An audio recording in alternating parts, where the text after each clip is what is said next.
G'day, I'm Garry Stevens, and welcome to the third season of the History in the Bible podcast.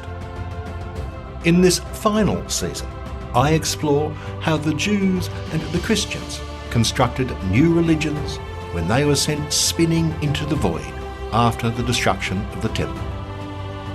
All of the history about all of the books beyond the Bible. Episode 3.2 The Rococo World of the Second Temple.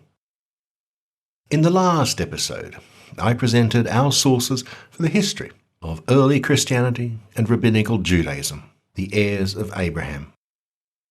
In this episode, I consider the geopolitical situation of the Judeans, on the verge of the Great Revolt in 66 AD, CE, take your pick. No, wait. I tell a lie. Before I can recount that story, we have to travel back in time 600 years. In the year 600 BCE, most Judeans lived in a tiny kingdom. Assyria had destroyed its sister kingdom of Israel a century earlier. The Israelites were transported to far-away lands within the empire. When Babylon smashed Assyria, and then Judah, it too deported the inhabitants back to the Babylonian heartland by the Euphrates. Debate rages over how many Judeans were taken to Mesopotamia and how many were left behind. For more backstory, hearken back to episode 1.56, Modern Debates into Exile. In the late 20th century, a treasure of 100 cuneiform tablets was unearthed from the Judean settlement of Al-Yahadu, in the heart of Babylonia. They only made their way into the hands of scholars a decade ago. These tablets are a collection of commercial and legal transactions, written by the Judeans in exile, in Akkadian and Hebrew. We can date them quite precisely, thanks to the lawyers and accountants who wrote them. Each tablet is dated according to the year of the reigning monarch. From these tablets, we know that the Judeans received land to till and sites to settle. They were prosperous members of the community, not downtrodden prisoners in chains. As tenants to the king, they would have paid taxes. Some became soldiers in the army. Others became trusted bureaucrats to the king. The book of Ezra records they had silver vessels, with gold, with goods, with livestock, and with precious objects. They even had their own slaves. The Bible and popular sentiment simply glosses over the reality that many Judeans were very happy in Mesopotamia. Over the centuries, they created thriving communities in many Mesopotamian cities, outside the Greek kingdoms and the Roman Empire. It became a second hub to those in Judea. They developed their own social structures and hierarchies. There's always tension between the two great populations, one on the Mediterranean, one in Babylon. After the Judean revolts against Rome, some Judean scholars sought sanctuary beyond Rome's reach. They founded academies in Babylon that supplanted the learning of their homeland and produced the Babylonian Talmud, the foundation of Judean scholarship to this day. The Babylonians were simply not up to the task of empire. A friendly takeover by Cyrus the Great saw their dominion absorbed into his shiny new Persian Empire. In 538 BCE, Cyrus gave his blessing to the Judeans to return home. Yet even though they were prodded at every turn by all and sundry, the Judeans were in no rush to return to their homeland. The history of the return is a history of failure. And for more on that, rewind to episode 2.3, Leaving Babylon Part 1, the Ezra Muddle. The prophets Malachi and Haggai goaded the languid returnees into action. After a lacklustre and mysterious gaggle of rulers, the Judeans finally found inspiring leaders in Nehemiah and Ezra. Decades after their return, the Judeans managed to rebuild the walls of Jerusalem and the sacred temple. And so began what we call the Second Temple period. After the Persian conquest of Babylon's empire, Judeans from Egypt to Babylonia spent an amiable 3 centuries enjoying the benign and tolerant rule of the successors to Cyrus the Great. Their lives were overturned by the campaigns of Alexander the Great. His army swept away the Persian Empire in just 10 years of war, beginning in 332 BCE. Alexander the Great brought much more than a new collection of overlords. He introduced Hellenism. You could think of Hellenism as the export of Greek thought and culture throughout the Mediterranean and Middle East, to places as distant as India. But that does not capture its essence.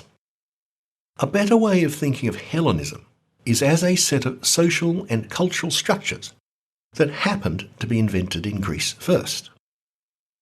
The closest modern analogy would be industrialization.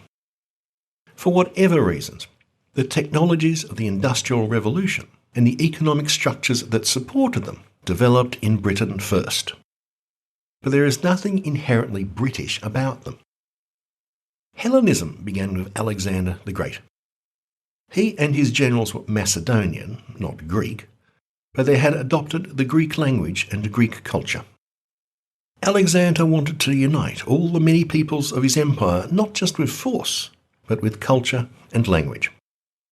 Well, maybe not for the farmers and labourers. He didn't care what they did.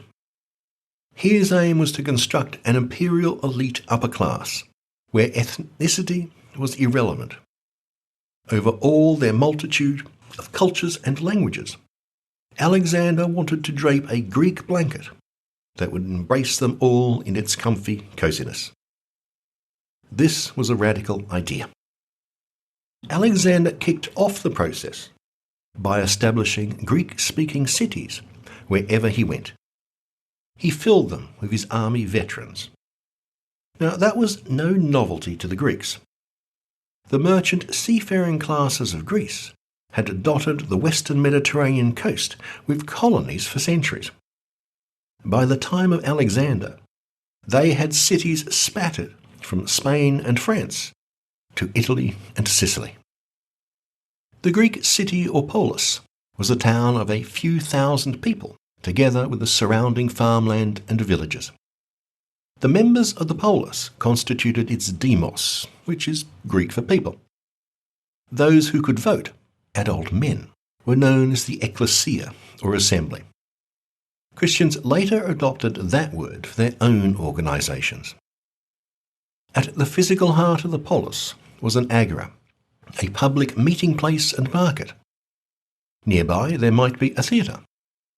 Like our modern theatres, it was a place of entertainment, but it was also the location where the ecclesia would meet to debate. Larger cities might have a hippodrome, a racetrack. Another important building was the public bath, which also housed the public toilets. In some places, the baths were for men only. In others, men and women alternated days. In a few places, the sexes could mix. Another key institution was the gymnasium. Think of it as a university. There, young men could learn rhetoric under the tutelage of their elders. A gymnasium education gave men access to professional jobs and the upper classes. It laid out a path to leadership in the polis. Without it, a man would spend his life as a labourer in the rural economy. Yes, I know, it is all astonishingly patriarchal, but what can you do? The Hellenic system proved successful beyond the wildest dreams of Alexander, establishing itself throughout the Mediterranean and the Middle East. A merchant or elite could travel from India to Egypt to Spain and find a city just like the one he had left.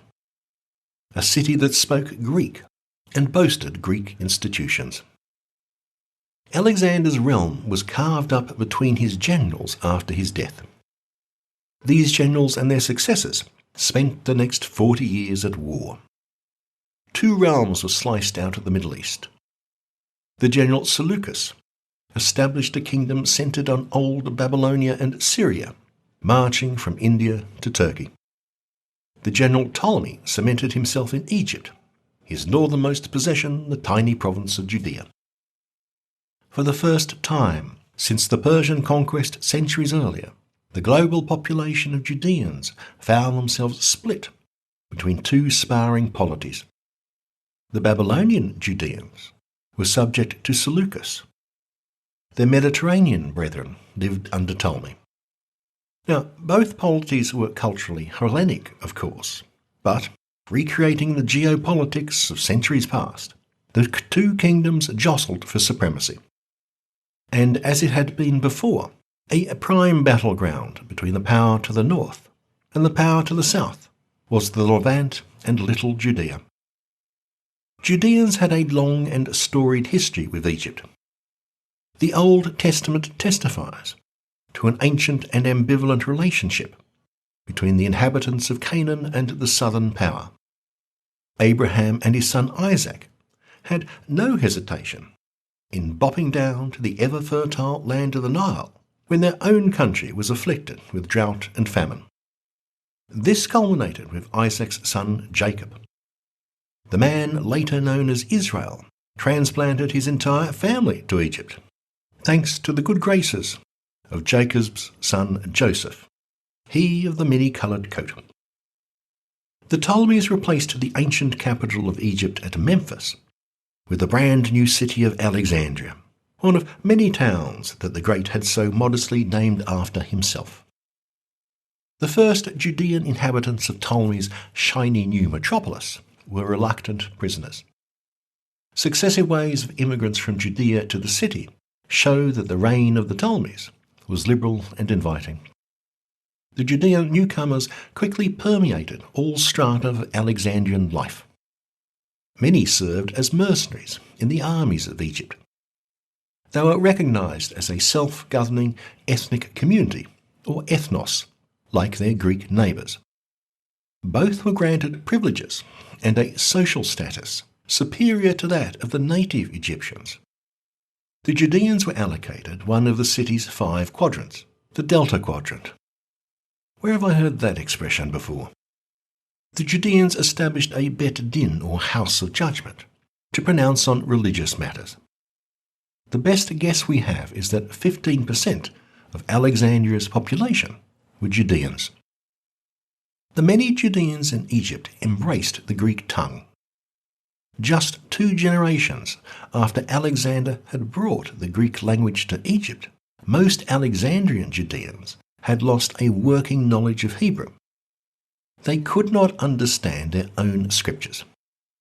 Well, nothing unusual about that. In the Middle Ages, few Europeans outside the Byzantine Empire understood Greek, the original language of the New Testament.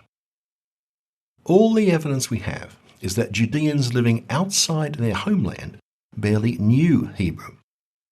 All the funerary inscriptions we have from these people are in Greek, not Hebrew.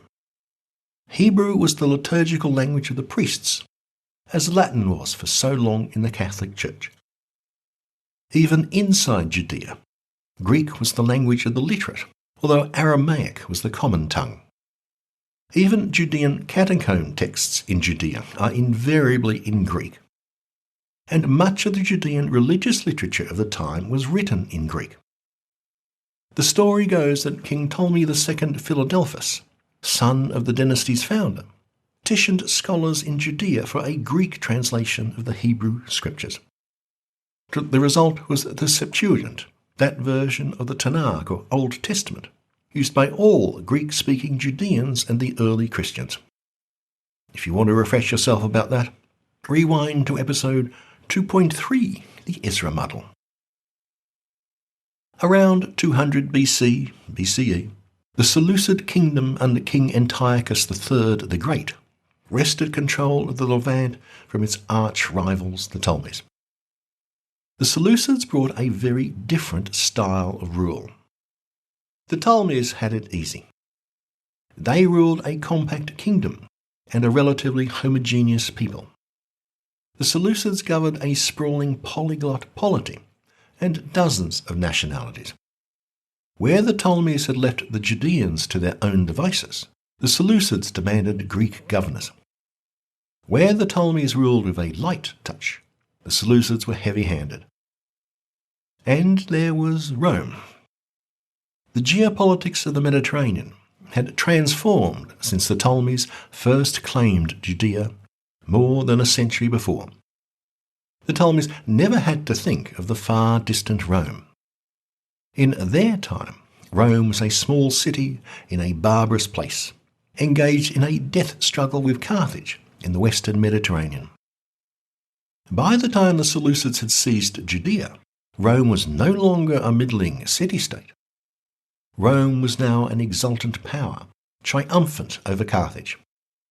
Rome turned its gaze to the riches of the East.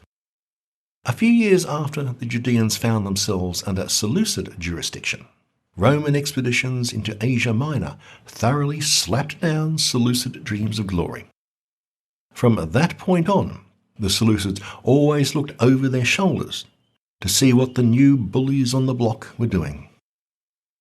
Under Seleucid rule, many Judeans began to see Hellenism as a direct threat to their identity.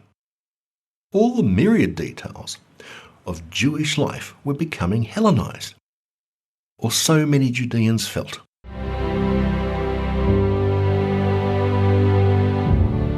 Judean thinkers of the Second Temple period produced an astonishing range of books.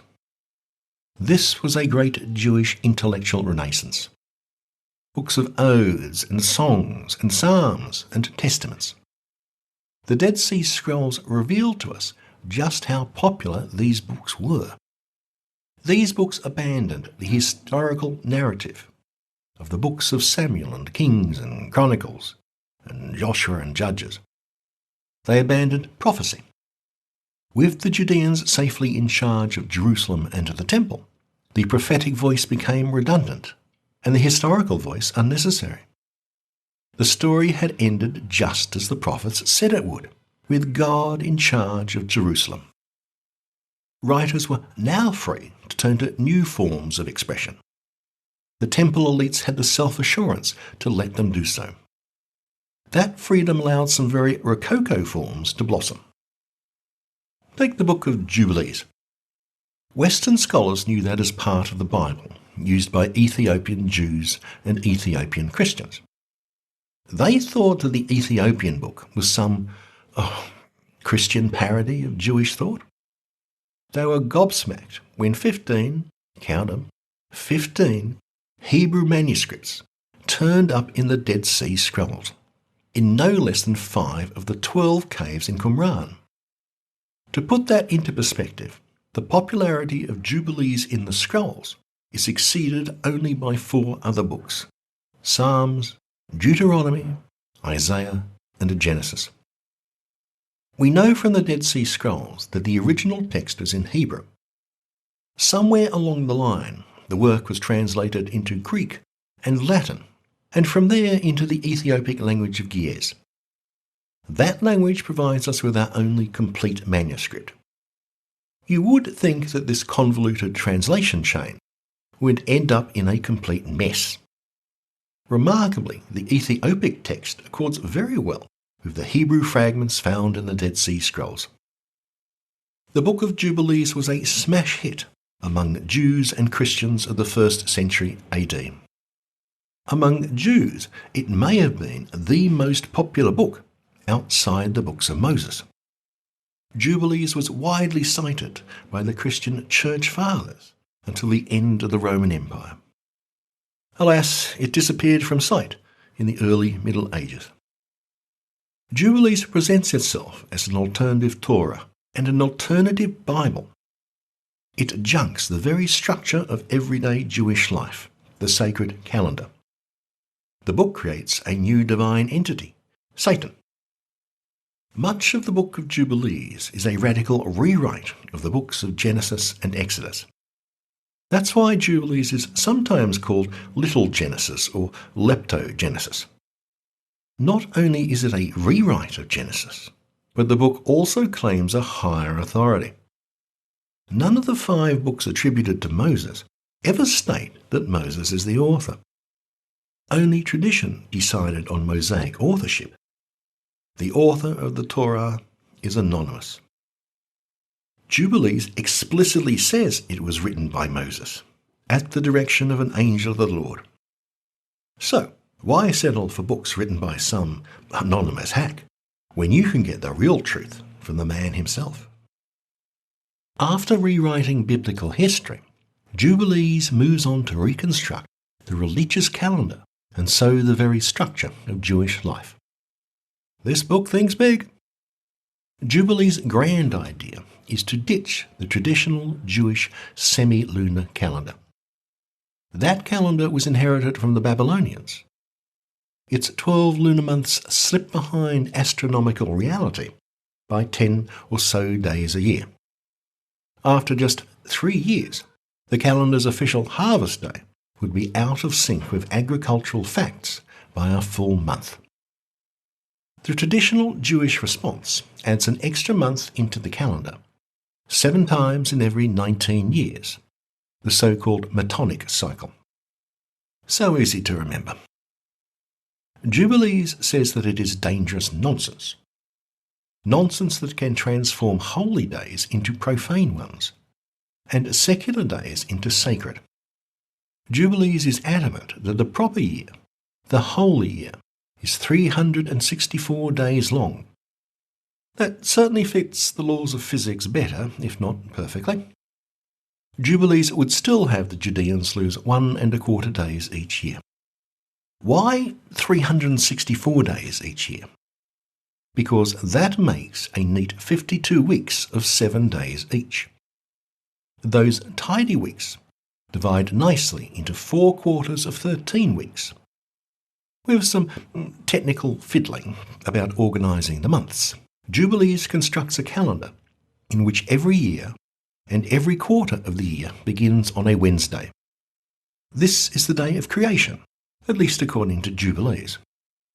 Just as the Sabbath occurs at regular and fixed intervals, Jubilees ensures that every great festival occurs on exactly the same day of the week and the month and the quarter every year.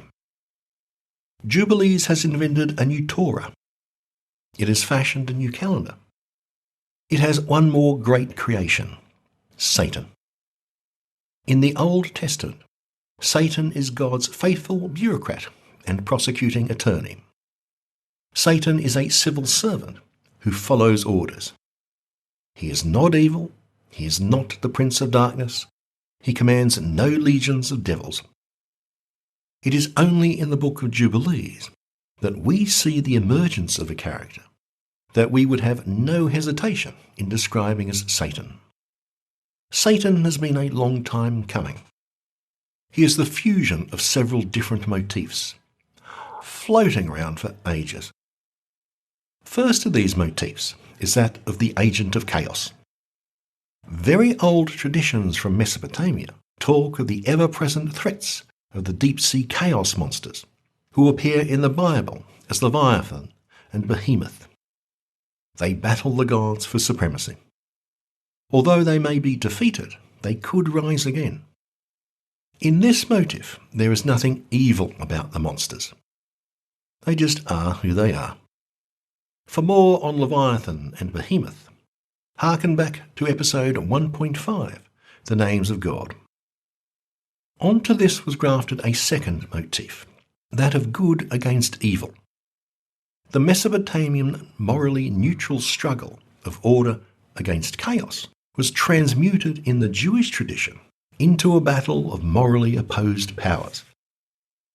For that, we can thank the Persians. At some point, a prophet named Zoroaster introduced a religion of dualism into the lands of Persia. Zoroaster is infamously difficult to date. Scholars offer datings differing by a whopping 500 years. Think about that. Did Queen Victoria die in 1901 or 1401? Was the American Declaration of Independence written in 1776 or 1276? Zoroaster talked of a good god, Ahura Mazda, who waged war against the leader of demons, Angramania. He said that humans had to choose between the two. At the end of times, said Zoroaster, the good god would triumph. So I don't know what's there. I mean, why would you choose the bad guy who's going to lose? I don't know. The old Hebrew religion knew nothing about a divine being comparable in power to God, and since there was no such being, humans could not take sides. From these motifs, and a secret mix of his own herbs and spices, the author of Jubilees created our modern version of Satan. Jubilees invents a figure of evil who acts against God's will. The book calls him Mastema, which means enmity or hostility. By inventing Mastema, Jubilees solves a vexing theological problem. Jubilees discovers a way to rewrite the history of the Jews to explain the origin of evil. The Old Testament does not ask you to believe that God is serene and benevolent. The Old Testament depicts God as petulant, jealous, and capricious. In Genesis, God drives Abraham to sacrifice his son Isaac, saving Isaac only at the last minute. In Exodus, God hardens Pharaoh's heart so that Pharaoh repeatedly refuses to let the Hebrews leave Egypt. In the book of Job, God tortures his most devoted servant just to show he could. Jews and Christians have spent centuries tying themselves into pretzels, trying to explain God's actions as those of a benevolent and compassionate Father. It's a tough sell. Jubilees has the solution.